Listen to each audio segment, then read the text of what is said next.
طريق اللاعب احمد الحضرمي.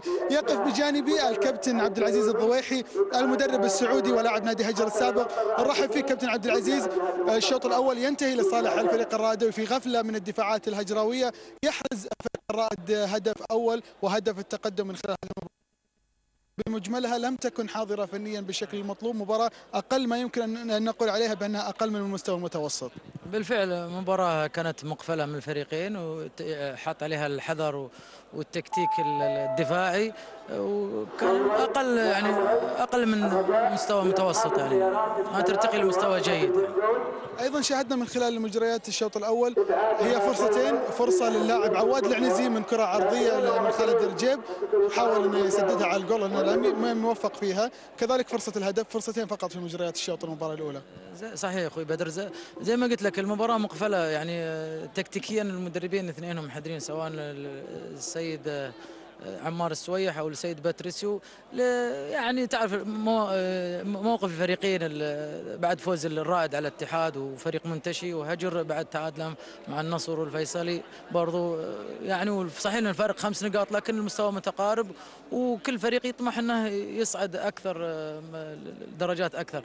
لكن في الحقيقه المباراه يمكن قد يكون اعتمد الفريق الرائدي على الاطراف عن طريق احمد الحضرمي واللاعب البرازيلي، وانزال كور لوليد الجزان، وهذا ما حدث في كرة الهدف، حدث فيها دربكة وسددها أحمد الحضرمي. لكن هجر اعتمد على المهاجمات المرتدة، وبالذات في موضوع التصويب من خارج 18، سواء توفيق بوحيمد او ريكو، وزي ما تفضلت كرة عواد يمكن اخطر كرة للفريق الهجراوي اللي ارتدت من الحارس محمد الخجلي الكابتن، وريكو سبق الكرة ولا كان يقدر يحرز منها هدف. شاهدنا الفريق الهجراوي، من حديثنا عن الفريق الهجراوي بكل تاكيد على الاجنحه يلعب عواد العنزي وكذلك محمد الخميس، الا ان الاجنحه كانت لم تكن فعاله من خلال الشوط الاول، سبب عدم تفعيل الاجنحه في الفريق الهجراوي. بالفعل هذا انتقادنا دائما للسيد باتريسو، عدم تفعيل الاطراف كما يحدث في الفرق الاخرى، وخاصه اذا كان يلعب طريقه الهجمه المرتده، تفعيل الاطراف بالذات اللاعب محمد الخميس لاعب شباب وعنده توقد وعنده يعني نفس ممتاز، المفروض يشارك في الهجمات المرتده وكما يعود للخلف يهاجم، يعني بتعدون بينك على الحذر، يعني الحذر المبالغ فيه. وايضا اللاعب عواد، يعني يمكن عواد يفتح اكثر ويشارك في الهجمه، لكن محمد مو هذا مستواه، ويعني نتمنى محمد يرجع، محمد الخميس اللي ساهم في صعود هجر العام الماضي وكان من نجوم الفريق. هل من المحتمل نشاهد مثلا تقدم محمد الخميس في الشوط الثاني، خاصه الفريق الهجراوي يبحث عن الفوز هذا لانه مهم في مسيرته، بما انه يلعب امام الرائد، الفوز يعتبر اليوم ب6 نقاط، هل ممكن ان نرى محمد الخميس في الشوط الثاني يلعب متقدم بزياده، دخوله يكون عن الجهه كذلك اليمنى بشكل اكبر؟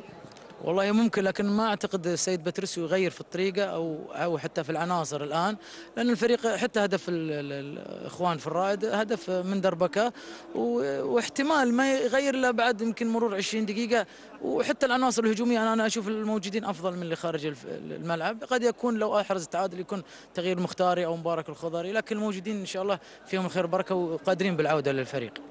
لو شاهدنا البنش الاحتياطي للفريق الهجراوي بكل تاكيد نشاهد مصطفى العباد كحارس، خيار طبعا بكل تاكيد صعب انه يتواجد حارس المرمى في الشوط الثاني، ولكن نتحدث عن مصطفى مختار اللاعب الكاميروني، ان تحضر لاعب محترف اجنبي وتضعه على البنش الاحتياطي وهو لا يعاني من اي اصابه، هذه اكيد كلمه او انه فعلا تصرف محسوب على الاداره الهجراويه ومدرب الفريق باتريسيو. هو يحضر كلاعب جوكر طبعا، يلعب ظهير يمين ويلعب ستوبر ويلعب حتى محور ويلعب حتى ظهير ايسر، لكن ارى في وجهه نظري ان توقد اللاعب سعد اليامي وتوفيق بوحيمد في المحور انسى الناس، يعني ما هي المساله عطاء في الملعب، ما هو مساله لاعب اجنبي او لاعب محلي، وارى انه خيار عند المدرب اذا كان متقدم في النتيجه او عنده تكتيك دفاعي، يكون مصطفى مختاري خيار يعني موجود.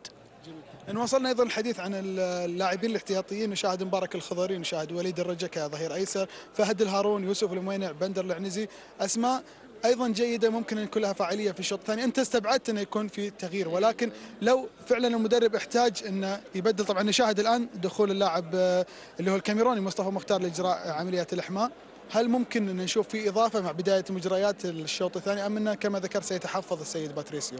قد نزول مصطفى مختاري حسب ما توضح الصوره، قد يكون بيلعب بهجر 4-4-2 صريحه، لأنه كان يرجع خالد رجيب أو ريكو ويكونون 4-5-1، لكن الآن قد يكون بيلعب 4-4-2 صريح، بيكون محورين، ومحور أمامي ومحور خلفي، بحكم إجادة الكابتن مصطفى المحور الثابت أمام المدافعين الاثنين، فيكون قد يقدم سعد اليامي أو توفيق بحمد حسب التغيير اللي بيحدثه.